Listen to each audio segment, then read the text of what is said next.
let's start with the changing workplace, and I think we all know a bit about that. So Mark, let's talk about some of the concerns that need to be considered as offices adapt to the global pandemic.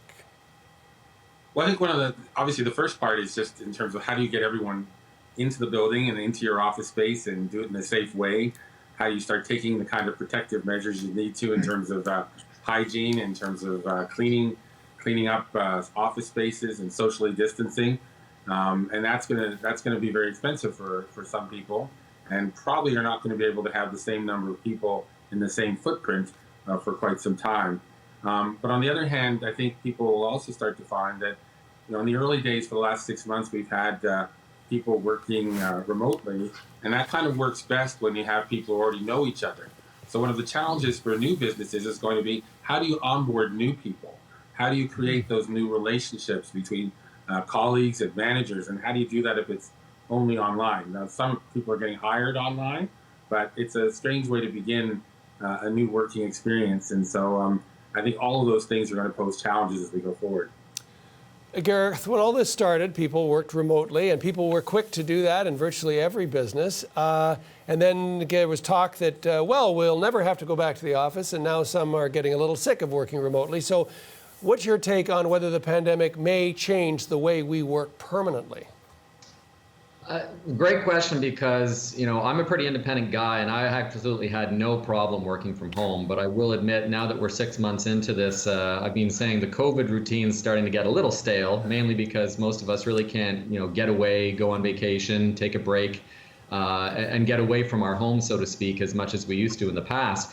I'm not in the camp of those that believe that there are total permanent changes that are going to come as a result of COVID. I think there will be some changes, but maybe not everything will be so permanent. I think eventually offices will reopen. I just don't know exactly when, and I think obviously we need to have some progress here on COVID in order for that to happen. But certainly I think it has taught us to rethink about how we do business, perhaps the efficiency of how we go about our work. I think there will be a review of real estate holdings for various companies going forward as to whether or not they need the real estate that they have. So there are implications, but are there permanent changes that will never go back to the way we were before? I'm not so much in that camp. Yeah, lonely place Bay Street is these days, those who have walked through there recently, as I have. But still, Jessica, you run a small business. Your team working remotely even before the pandemic, as were a lot of people in a variety of sectors, including tech. But what are some of the changes you've noticed in dealing with clients? So there's an interesting article today in the Toronto Star that referenced a startup company by the name of Thomas and Randall IPAC. So it's 2 registered nurses who are certified in infection prevention, and they are working with organizations ranging from the film industry, now that we're celebrating or acknowledging TIFF, all the way through to construction and schools, as well as offices. We all understand the why of we need infection prevention and dealing with the pandemic, but they really work on the how. So how do we get people back into the offices? How do we get people back into schools? So it's really interesting to see out of COVID how this startup was birthed and how they'll be able to work with businesses going forward.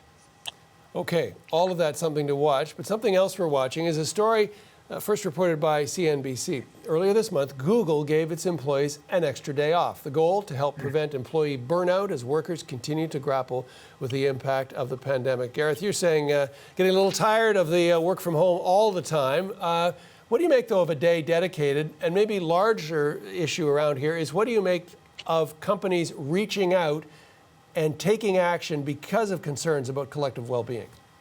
I think it's absolutely imperative for employers to do this. I think there's a lot more, or there are many more mental health issues out there right now than people are aware. And when I use the word mental health, a lot of people sometimes associate a lot of really negative connotations with that, and they shouldn't, because mental health is just simply mental fatigue. People are just getting tired mentally. Just like you get tired physically, you can get tired mentally as well. So I think that there are many problems out there that are just not being talked about because there is this negative connotation about talking about mental health. About the 1 day off at Google, I applaud an employer that's obviously looking out for the best interest of the health of their employees, but I would also say while that's good, we should also be encouraging employers to encourage their employees to take the holidays that they have.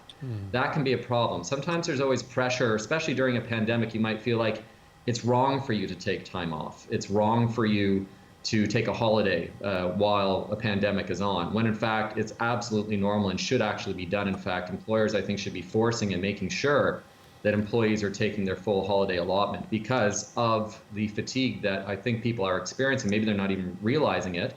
But that's where I think the first step should be, not creating holidays for people, but actually making sure that the employees that could be burnt out the most are actually taking the holidays that they've been allocated. I guess the counter to that is a lot of people saying, well, where would I go? I'm at home and there's not too much else I can do, although the good weather, people are getting out. Jessica, let's talk about how can remote work take that toll on mental health?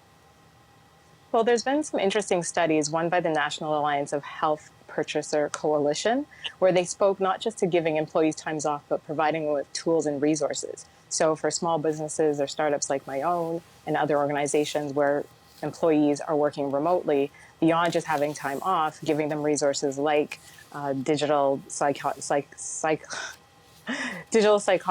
and digital tools to help them actually relax and actually aid in their social well-being. So I find that those have been really helpful. Mark, your take on a company like Google giving employees that day to keep them engaged and, as Gareth says, to look after their overall mental health. Well, I think it's great. I mean, if every company was as big and as profitable and as resourceful as Google, I think they could think about doing a full day off paid. In reality, I think it's great if you could afford to do it as a business. I think in reality, a lot of people are scraping through these days, as we know, trying to keep their offices open and keep up and running.